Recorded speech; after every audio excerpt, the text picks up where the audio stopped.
I told you this week we're going to try to cover in some depth this whole topic of head coverings. It's very controversial. It is, I would say, 90% of the churches out there just absolutely ignore this chapter in the Bible. Typically, if you try to address it, you will just get some kind of a reaction about, oh, well, that's just had to do with the culture of the day. It didn't really, it was just part of their culture. It wasn't really that important. Things are different today, blah, blah, blah.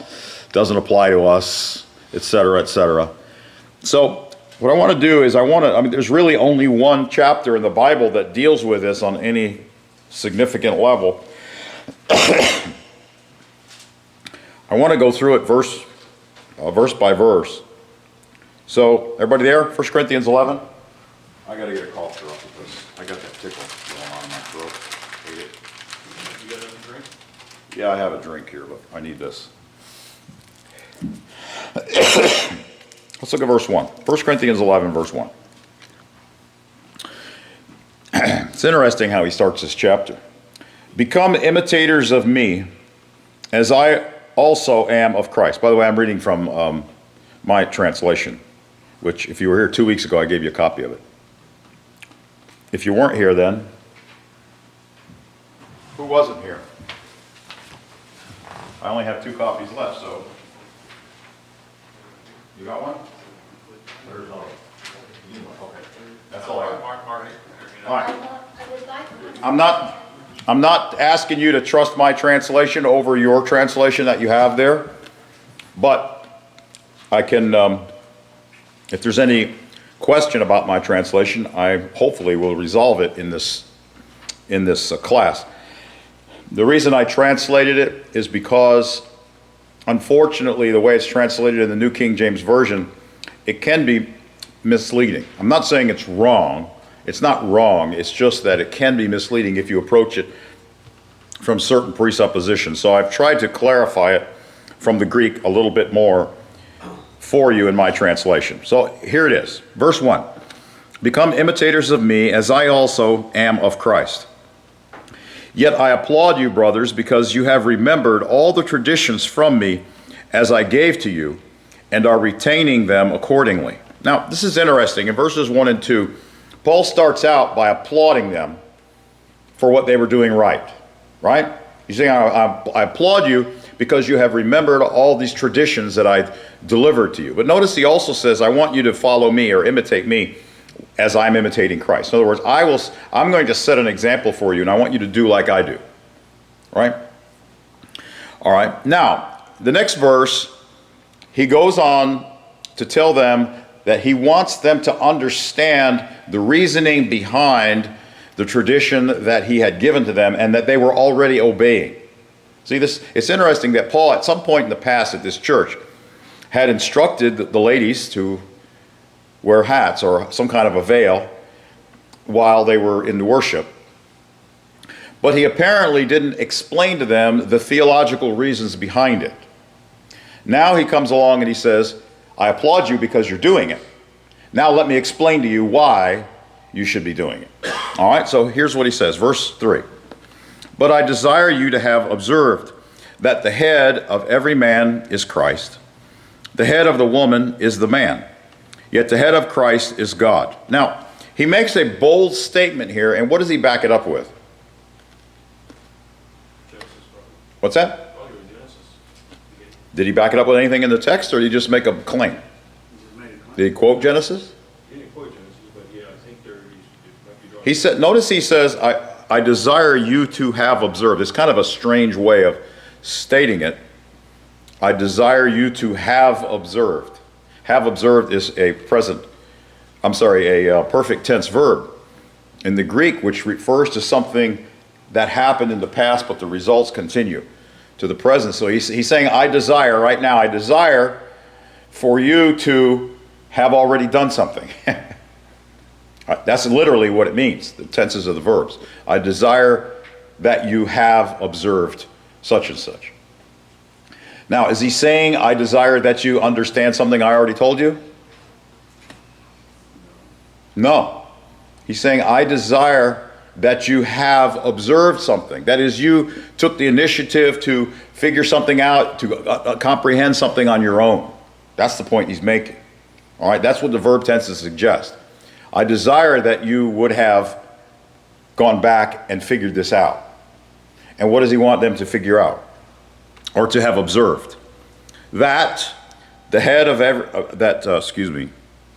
every man is Christ, that is every man in the congregation, and the head of the woman is the man.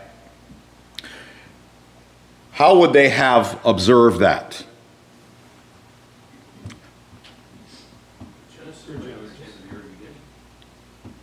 Okay, and what does Genesis have to say about this subject? Well, after Adam and Eve had fallen, and God laid out to them and explained to her that the man would be head over Eve. As part of the curse? Somebody says more than that. What is it? What more than that? Well, the creation itself. God created Adam from the dust of the earth, and then he took a part of Adam and created Eve, as you mentioned last week or the week before.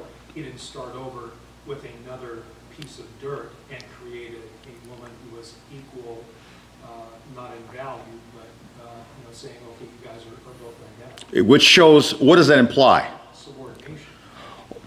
Maybe, but it shows a different purpose. The man and the woman have a different purpose. Yes. Isn't that right? And what did God say when he did that? He said he was making the woman to be a helper to the Okay, but back up. What did he say when he was going to do that? He said, it is not good that the man should be alone, right? I'll make him a helper for him. And so he took part of Adam, part of his flesh, and he made a woman to complete him, right? The woman was to complete him. Was the woman to be an independent creature? Was the man to be an independent creature? No, because if that was the case, he wouldn't have needed a helper, right?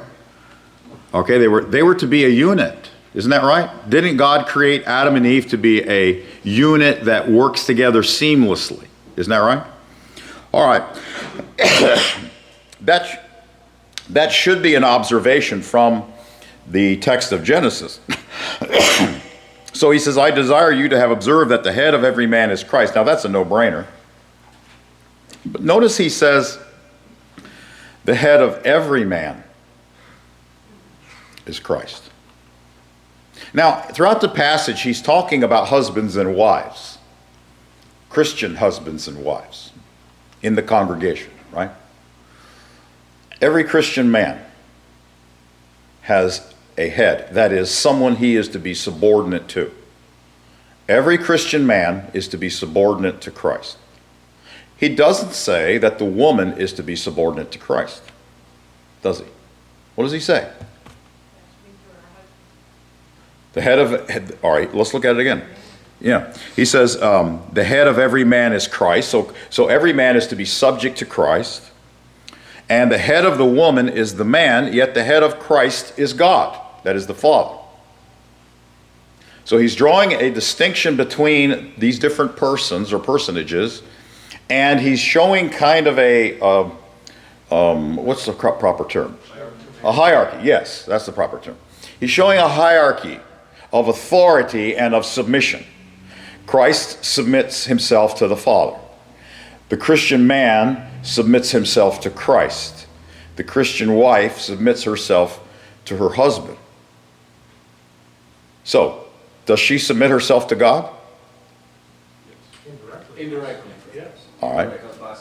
Can you, let me ask you this, Christian man. Can you submit yourself to the Father without submitting yourself to the Son? No, absolutely not. No, because there is a hierarchy. If you don't submit yourself to the Son, then you're not submitting yourself to the Father. Isn't that right? Yes. Yeah, Christ says, "Who you see me and loves me and obeys my commands, therefore also obeys the Father and loves the Father." So, like, by loving Yep. Christ, you're loving the Father because, Because the Father sent the Son. If the Father sent the Son into the world, if we reject the Son or if we don't submit to the Son, then we're not submitting to the Father. It's impossible. He who has a son has a father. Yes. He does not have a father. Because the Son was sent by the Father. All right? Okay, well, it's the same with the woman and the man in Christ. Can the wife be in submission to Christ by bypassing her husband? No. Not according to this passage. And you know, really, if you think about the creation, if you look at Genesis, God commanded the man. It specifically says, God commanded the man, saying, of all the trees of the fruit of the garden, you may eat, but not the one from the knowledge of good and evil, right? And then when Eve sinned, and then Adam sinned, God didn't come and say, Eve, why did you sin, did he? What did he do? Who did he call? He called Adam. He didn't call Eve. He called the man. The man was responsible for his wife. This is the way it's laid out very clearly in Genesis. The man was responsible for his wife. And here's something else that's fascinating. If you read the account in Genesis, who sinned first? Eve sinned. But what does Paul say in Romans chapter 5? By one man, sin entered the world, and death through sin. By one man, by Adam, death came upon all men. You see, when Eve sinned, God did not pass the judgment of death upon mankind. Not until Adam sinned did God pass the judgment of death upon all mankind and all of their descendants. Isn't that interesting? But she sinned first. You'd think she did it first. He should punish the woman. That's not what happened. He punished the man. And the man was the one who was responsible for bringing death into the creation, because he was the one that God had commanded, and he's the one that God had created Eve for to be his helper. If Adam had not sinned, even though Eve had sinned, would death have come and passed upon all mankind? It passed on all mankind because Adam sinned. And it was because Adam was ultimately responsible for Eve. And Eve had to go through Adam and his authority. So let's look at the text again. I desire you to have observed that the head of every man is Christ, the head of the woman is the man, the head of Christ is God. Now, after having observed all that, and we would have observed that just simply from the Genesis account and also from just normal Christian teaching, they should have known that Christ was the head of the man. He says, verse 4, every man praying or prophesying with veiled head disgraces his head. Now, when it says veiled head, what does it mean? It's talking about this part of his body, right? He's covering his head. If he's praying or prophesying with his head covered, it says he's disgracing his head. Now, you have to understand that he uses the word head in two different ways in these passages. Isn't that right? Because he just said that the head of the man is Christ. So he's using head for this part of your body, but he's also using head in a metaphorical sense, that is, the one to whom you are directly responsible. Okay? That's also a head in a metaphorical sense. So he is disgracing Christ. That's what he's saying. A man who is praying, and remember, he's talking here about in the congregation when we gather together to be a temple of God for his Spirit.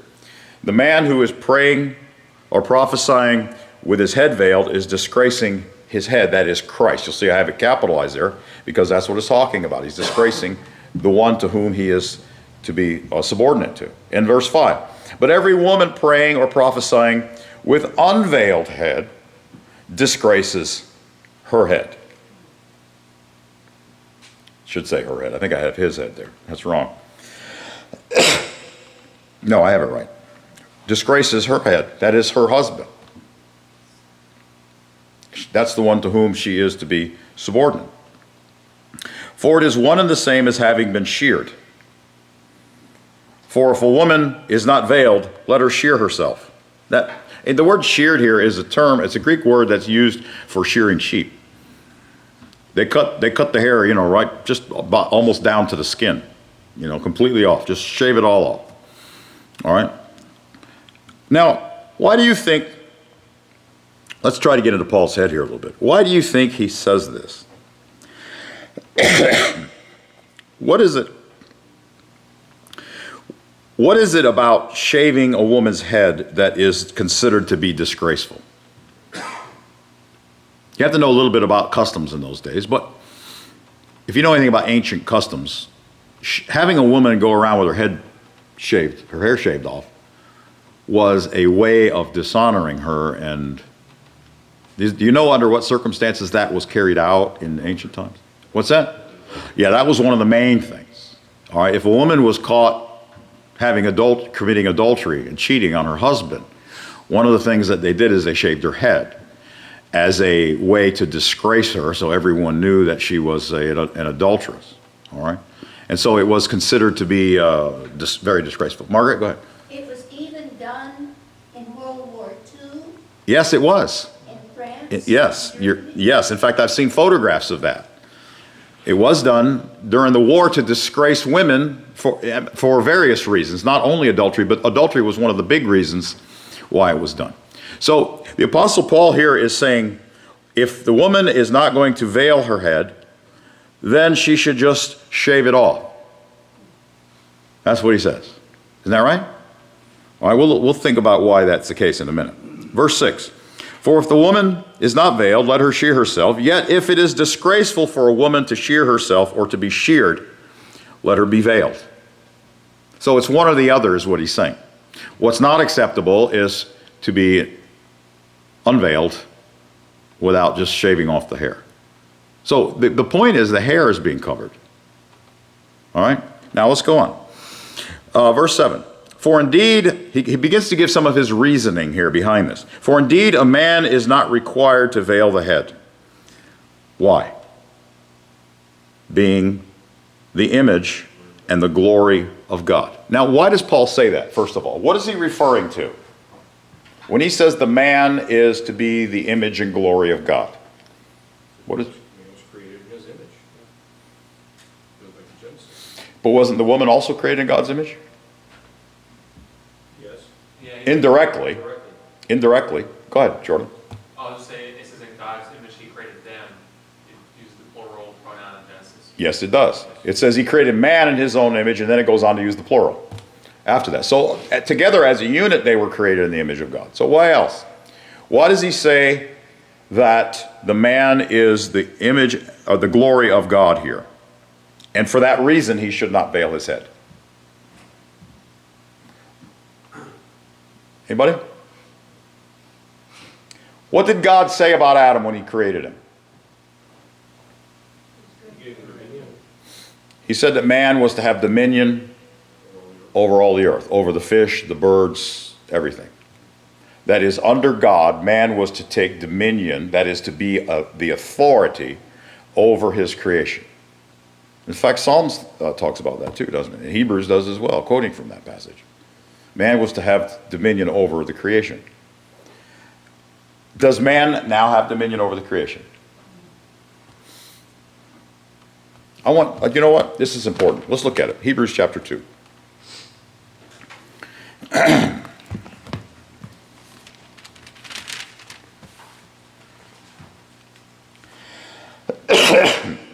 Verse 5. For he, that is God, has not put the world to come, of which we speak, in subjection to angels. But one testified in a certain place, saying, and here he begins to quote Psalm chapter 8. What is man that you are mindful of him, or the son of man that you take care of him?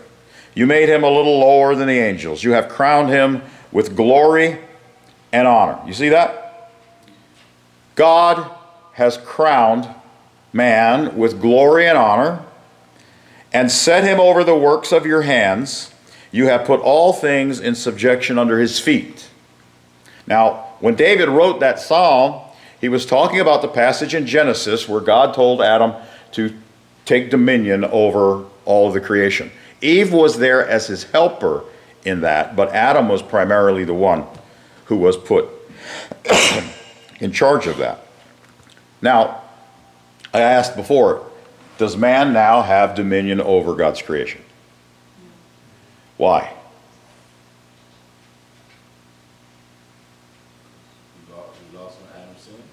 He sinned against God. God put a curse on the whole thing, right?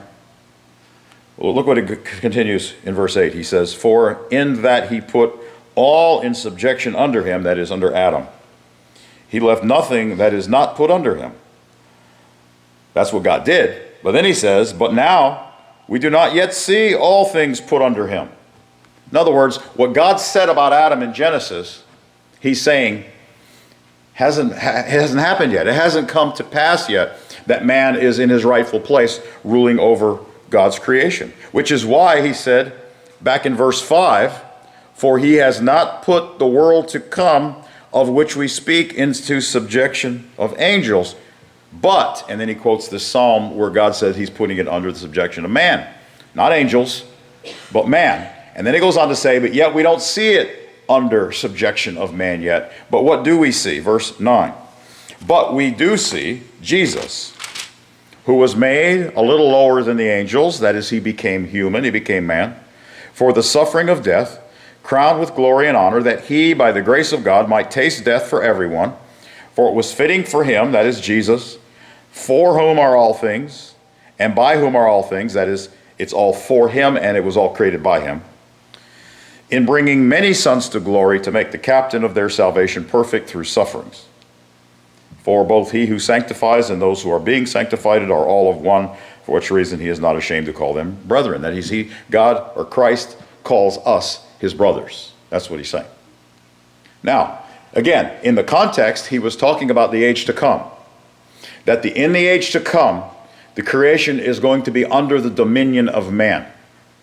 Because in this age, it's not yet under the dominion of man because of Adam's sin. But Christ came so that we could become heirs and co-heirs with Christ over the creation. All right, that's the point that he's making here in Hebrews. Now, notice in this psalm, he specifically says that God crowned Adam with glory and honor. All right, quoting from Psalm 8. He glorified Adam, and he put him over the works of his hands. Now, go back to 1 Corinthians chapter 11.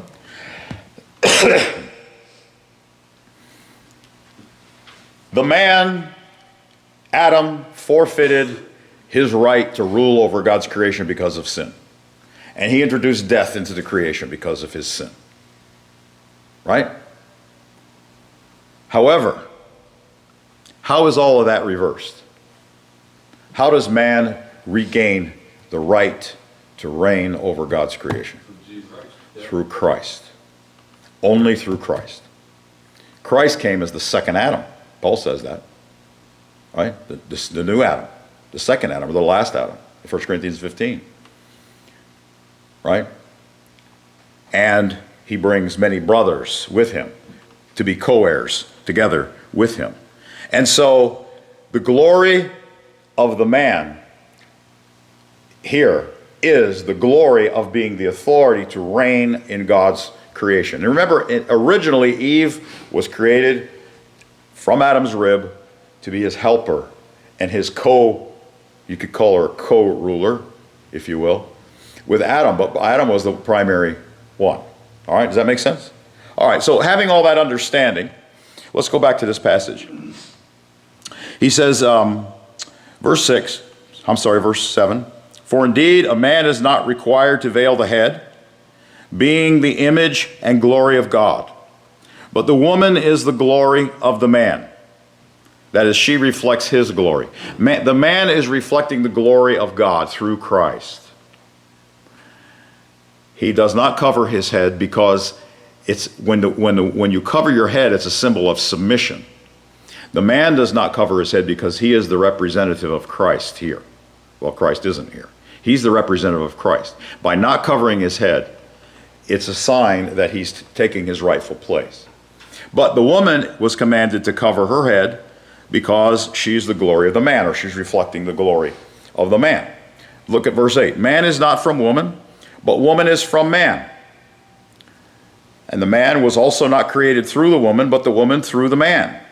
Because of this, the woman is required to hold authority upon her head because of the angels. Now, authority, he says authority, he's talking about a symbol of authority.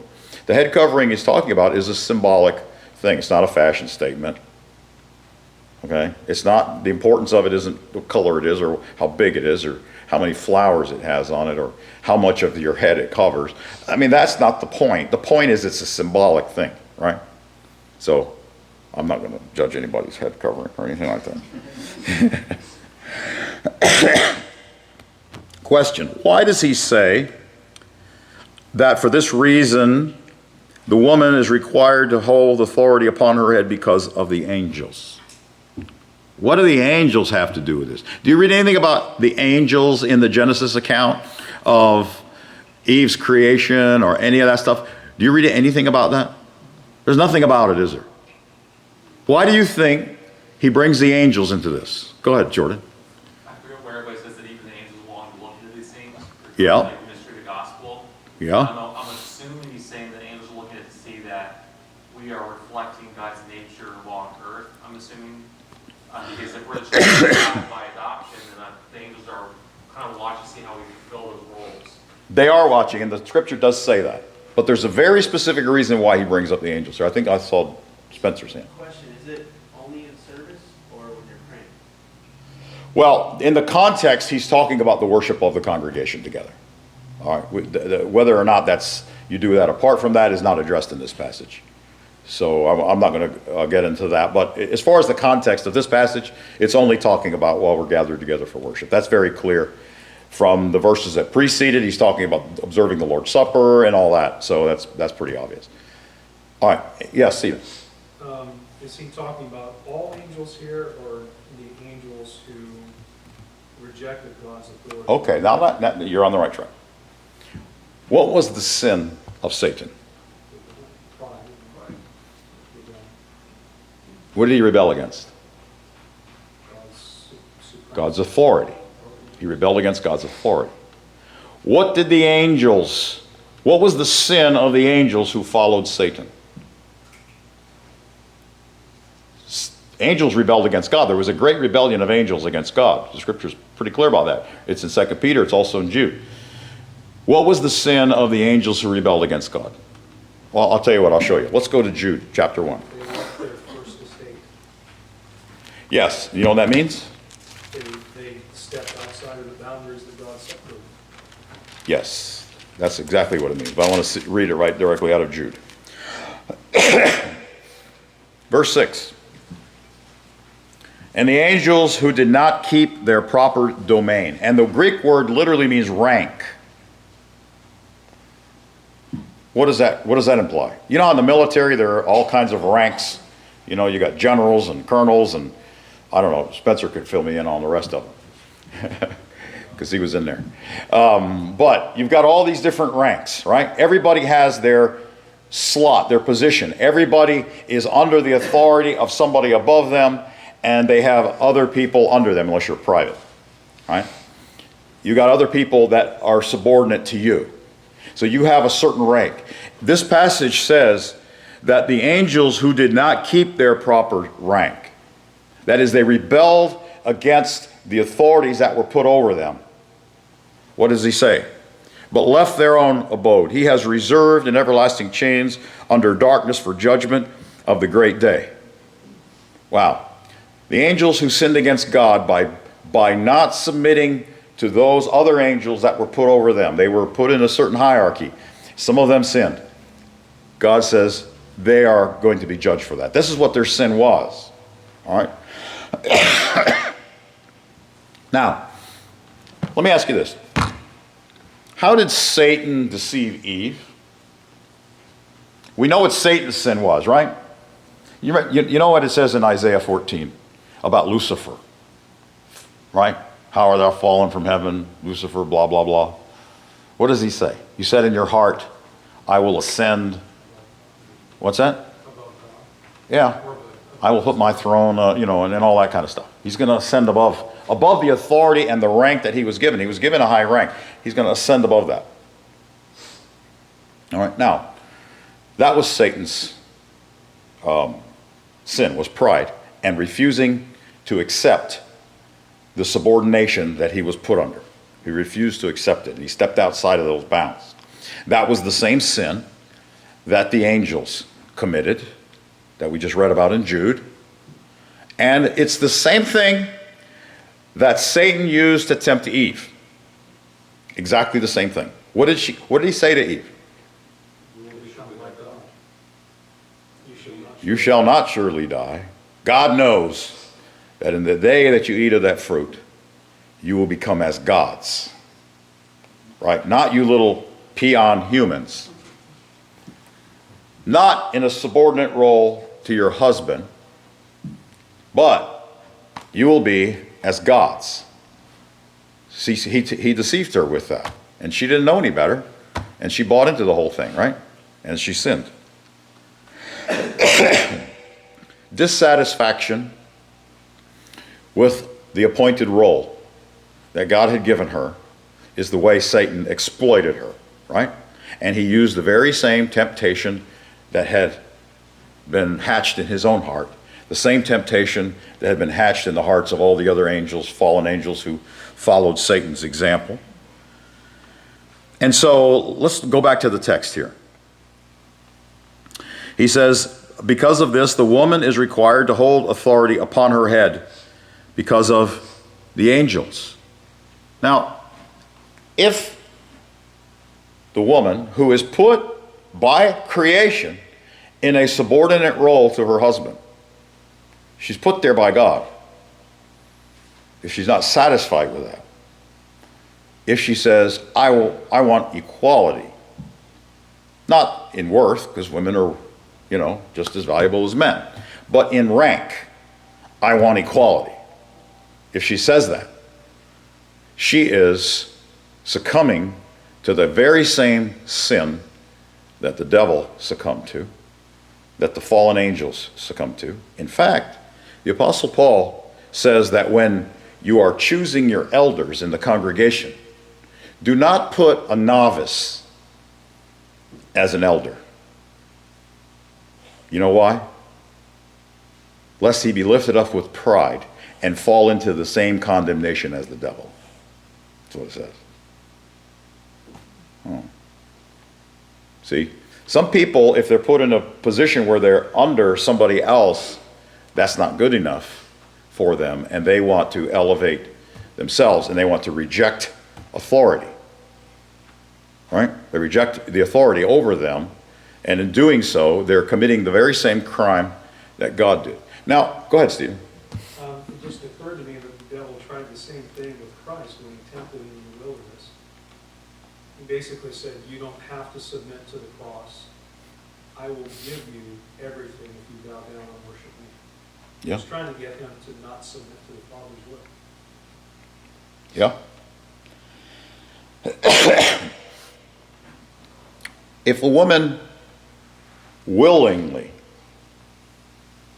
submits to her husband, not because she has to, not because there's some consequences if she doesn't, but if she simply says, this is what God designed me to do, and this is what God commanded me to do, therefore it must be best, and therefore I'm going to do this willingly with my whole heart because I want to be pleasing to God and I want to fulfill the thing that God has designed for me.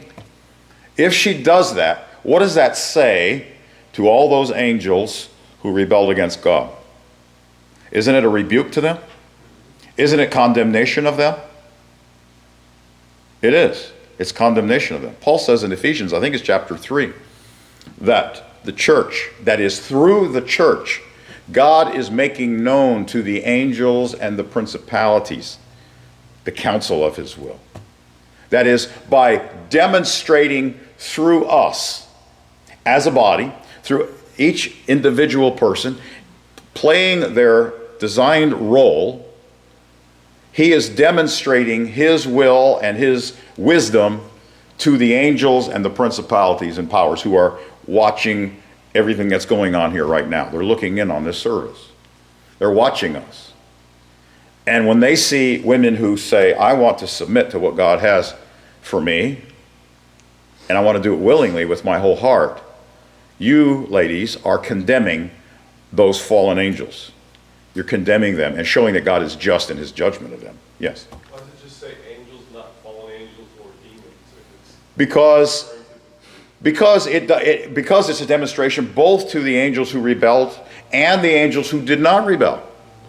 Because it vindicates the angels who willingly submitted to the authority that they were placed under. It vindicates them, and it condemns those who sinned against God. So in both sense, it's testimony to the angels. See, what we're doing here is not just insignificant. What we're doing here has far-reaching ramifications, not just here, not just in Tampa, and not just on the internet, but even into the angelic realm. Those who are watching us and who are observing us, they are learning, and they're being either vindicated or they're being condemned by our own actions. It's pretty remarkable. You remember, I mean, I spent weeks talking about Philippians, excuse me, Philippians 2. Remember what that said? Let this mind be in you, which was also in Christ Jesus. Right? Who in the form of God thought it not robbery to be equal with God, but made himself of no reputation. Actually, no reputation is not a good translation. It literally says he emptied himself in the New American Standard, which is better. He emptied himself. He became obedient. He took the form of a servant, it says, right? And then being found in fashion as a man, he what? He humbled himself. He became obedient unto death, even the death of the cross. And for that reason, God has highly exalted him and given him the name that is above every name, that at the name of Jesus every knee should bow and every tongue should confess that Jesus Christ is Lord to the glory of God the Father. That's what it says in Philippians chapter 2. Now, what did Jesus do? He's the perfect example. Satan is the perfect example of the wrong way to react to authority. The fallen angels are the perfect example of the wrong way to react to authority. Jesus is the perfect example of the right way to react to authority. And what did he do? Did he seek to exalt himself? That's what the devil did. The devil sought to exalt himself. Spencer. Kind of on topic, but it's in this passage. Mhm. Man with long hair. Yeah. Does not even nature to teach you that if a man has long hair, it is a dishonor to him? Yeah. I was always, and I'm just confused, I was always under the impression Jesus had long hair, but is that maybe he didn't? And also Samson, I believe, had long hair. There was a certain condition where the Jews were allowed to grow their hair long, and that was when they had a Nazirite vow. And Paul took a Nazirite vow too, but it was a temporary thing. All right, it wasn't something that you did all the time. All right, in this case, he's talking about to be effeminate, which was different than that particular case. But actually, I'm going to get to that in just a minute, okay? The point I want you guys to see is that what God values here, from the perspective of a woman, is the attitude that Jesus had in Philippians chapter 2. And that is, he stepped down. Right? Stepped down from equality with God. He emptied himself. He became a man, the Bible says. That's quite a step down. But it was voluntary, wasn't it? See, that's the whole point of Philippians chapter 2. It wasn't that the Father twisted his arm and said, I want you to do this, now get out there and do it. It says he emptied himself. That's what it says. He chose the low path. He chose the path of submission. And what was the result? Was he always going to be the bottom guy on the totem pole? What was the result? See, the passage doesn't end there with him setting all that aside. The passage doesn't end there with him taking on humanity. The passage doesn't end there with becoming obedient unto death, even the death of the cross. The passage ends with, for this reason, the Father has highly exalted him and given him a name which is above every name. What did Jesus say about those who exalt themselves? And what about those who humble themselves? Oh. So you humble yourself before God, he will exalt you. James says the same thing. He will lift you up. Humble yourselves under the mighty hand of God, and he will lift you up. See? But when you exalt yourself against what God has commanded, he's going to cut you down. When you humble yourself, he is going to lift you up. That's a principle that we see all throughout the scriptures. Okay? Now, for very important theological reasons, the Apostle Paul, and primarily based in Genesis, the Apostle Paul says that the ladies are to cover their heads while during this time of worship. Now the question then is why? And I want you to look at verse, let's look at verse 13. Judging yourselves. Is it appropriate for a woman to be praying unveiled? Does not even nature itself teach you that if a man has long hair, it is a dishonor to him, yet if a woman should have long hair, it is a glory to her, because her long hair has been given her as a cape? Okay, so he appeals to their just good sense of judgment. All right? And he says that nature even teaches you that this is true. But I want you to look at the last part of verse 15. It says her hair is given her as a cape. If you're reading from the New King James, it says her hair is given her as a covering. And that's the word that's misleading in this passage. And I'll tell you why it's misleading. Because they translate the verb that means to veil herself as covered. And then they translate this noun as covering. But these words are not even remotely related to each other. The word that's translated a covering here at the end of verse 15, and I have as a cape, is a word that appears in the Greek Old Testament several times.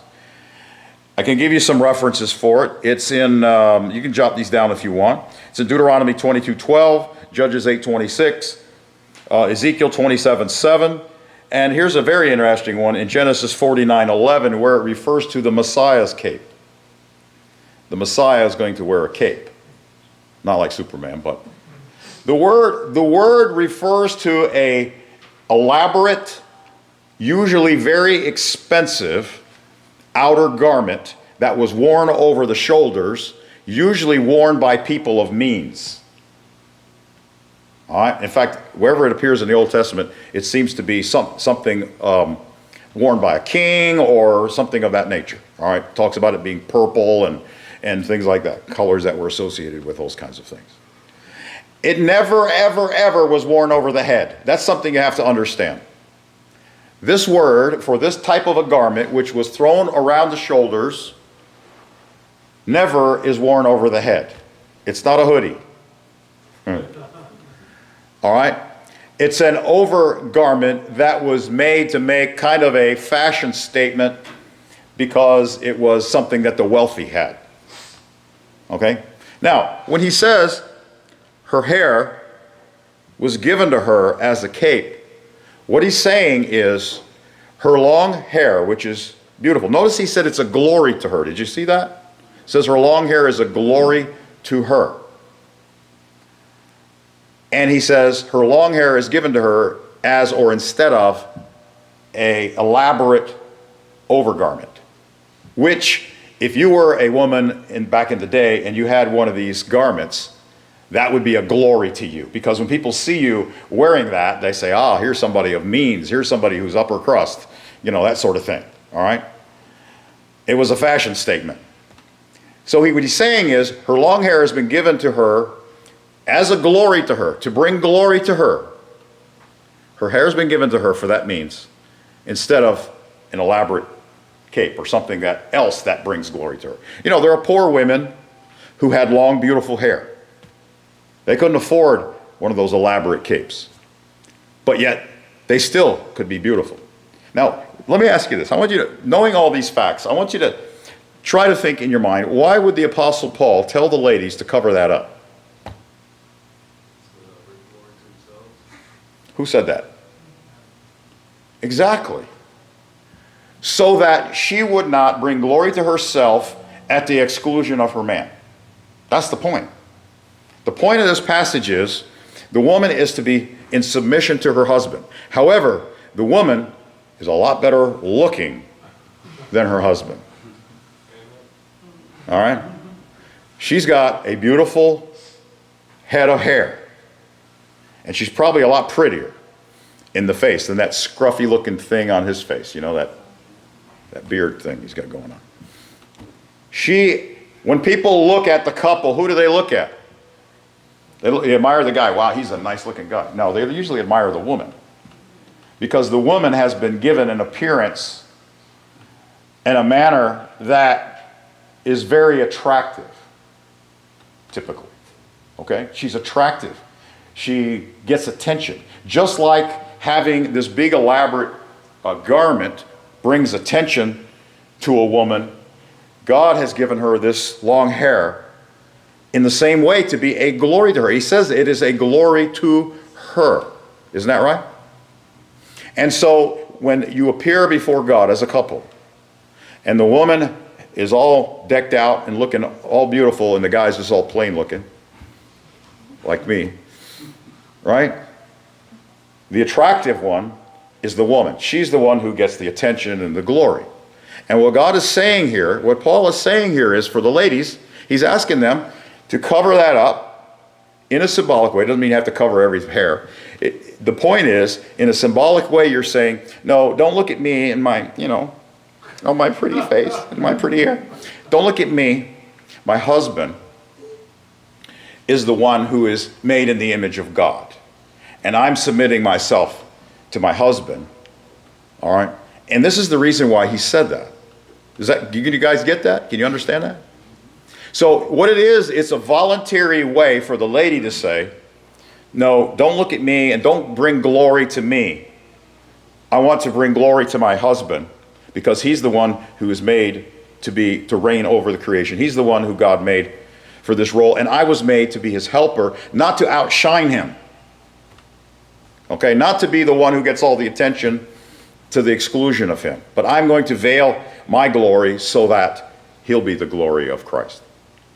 All right, that's the point that Paul's making in this passage. And a lot of people don't understand what's going on here, and they say, oh, well, the hair is given to her for covering. That means she doesn't have to veil her head. But then, if that's the case, then he's completely undid all that he just said in the previous verses. He uses the term that she is to be veiled and covered all up, and if she's not veiled, then have her shave it off. Doesn't make any sense if he's saying that her hair is her covering. Then what's the point? Why is he telling her to veil it? So it doesn't make any sense that way. But that's the point that he's making. So, excuse me. So what do we draw from all this? What do we draw from all this? What is the head covering then? It's a symbol that the wife is submitting to the place that God has given her husband. She's saying voluntarily, I'm going to take a secondary role because that's what I was created. I was created to be his helper, not to be the one to outshine him. Okay? So I'm going to do this as a way of doing it. Now, look at verse 16 and we'll close. He says, but if anyone seems to be obstinate, we have no such practice, nor the congregations of God. Now, what does he mean by that? Some people say, well, see, Paul's saying, we don't do that. We don't, you don't have to veil your head because the churches don't do that thing. That's not what he's saying. He's saying being obstinate is not a custom in the churches. That's what he's saying. If anyone is obstinate about this, if you want to be bullheaded about it and say, I won't do that, he's saying you're going contrary to the practices of the churches of God. Notice he says the churches of God or the congregations of God. What he's saying is this is the custom of the Christian churches. And if you're being obstinate about it, then you're going outside of the custom of the Christian churches or the congregations of God. So the question comes down to one very simple thing. Do we want to fulfill the roles that God has given us? Do we want to, in a symbolic way, make that statement to the angels? Do we want to do that? Or do we want to do the opposite of that and be lifted up with pride and say, I'm sorry, but that doesn't apply to me, and fall into the same condemnation as the devil, which is ultimately what it boils down to. Yes? Is there any parallel meaning to this with the Jewish people that wear their top as they rejected Jesus? And You know, there have been people who have actually drawn that conclusion that it seems to be a coincidence that the Jewish men cover their heads when they pray, which is the custom amongst Jews, and they are also the ones who reject the authority of Christ. You know, Paul says here that the man is not to cover his head because if he does, he's dishonoring his head, and the Jewish males are dishonoring Christ ultimately, by Paul's standard here, by covering their heads when they do that. So, When did yep. they start using the yarmulke? Jews? Well, the yarmulke is only one manner of covering. There's actually statements, even in the Old Testament, that the priests had coverings for their heads. So, So why the change? And where did that happen? because it changed with the early church. The early church did not just adopt the customs of the Jews. Yes, the Jewish women covered their heads, but the men also covered their heads. But the church came along and the men were to uncover their heads when they prayed because they are the glory of Christ. So it changed once Christ came, then that's when That's apparently, yeah, as far as I can tell, that's when the change occurred. And the change didn't occur with women. The women always covered their heads when they prayed. It was with the men, yes. You know, the Jerusalem Council, Mm-hmm. they were asked, like, what do we need to obey the law? How come they didn't bring this issue up with it? Like, they only mentioned, like, don't eat things strangled, like strangled animals, don't eat blood, you know, don't worship idols, other than that, serve, I mean, they didn't really address stuff like minute details like. Well, they didn't address a lot of things. They didn't address fornication. Well, they did address fornication, but they didn't address stealing. They didn't address a whole lot of different things. What they addressed was the issues that were brought up by those Judaizers that were coming around behind Paul and saying, if you listen to Paul, that's not enough. You have to be circumcised and obey all the law in order to be saved. They were addressing that issue. They weren't addressing all the peripheral issues. Now, I'm not saying this is a really big issue. I don't think it's that big of an issue. All right? But if we're going to teach the whole counsel of God, we can't just skip over this chapter as much as we would like to. All right? I think it's important that we understand it, yeah. The other thing too is that, they try to say, well, this was the custom and all that, but like Paul said, that if a person thinks himself to be spiritual or prophet, let him know that the things that I teach are the commandments of the Lord. Yeah, that's in chapter 14. Chapter 14. And so there was only a couple of exceptions where Paul made concessions, where he said, okay, I say not the Lord. And it was very clear and specific about those specific things. But everything else that he writes, we have to, and I would believe, assume rightfully that these are the commandments of the Lord. And there's a reason and specified for this. And if you look at society, how we have degraded so much, I mean, with the women's lib movement and everything, and the rebellion, that's a rebellion to God. Mhm. And look at the shabbled homes, and look at how they just, everything's gone morally wrong. Of all this rejection of the hierarchy that God has set. And if you look at the families that are trying to do these things the right way, you can see a more healthy environment in a family. Well, yeah, that's true. Let me say this also, that this is a symbolic gesture that was a tradition for all the churches. That's very clear from this passage, right? It was a symbolic gesture. And you notice that Paul, nowhere in here does Paul actually command the women to do that. What he commands them to do is if they won't do it, then shave off your hair. And why does he say that? Why does he say if they won't be veiled, then shave off their hair? Why does he say that? Because it's that glory thing again. Their hair is there to bring glory to them. So if you're not going to cover it up, then shave it off. Because that won't bring glory to you anymore. That was the point that he was making. All right. What's that? And it was a shameful thing, right. So, all right. Enough said on that subject.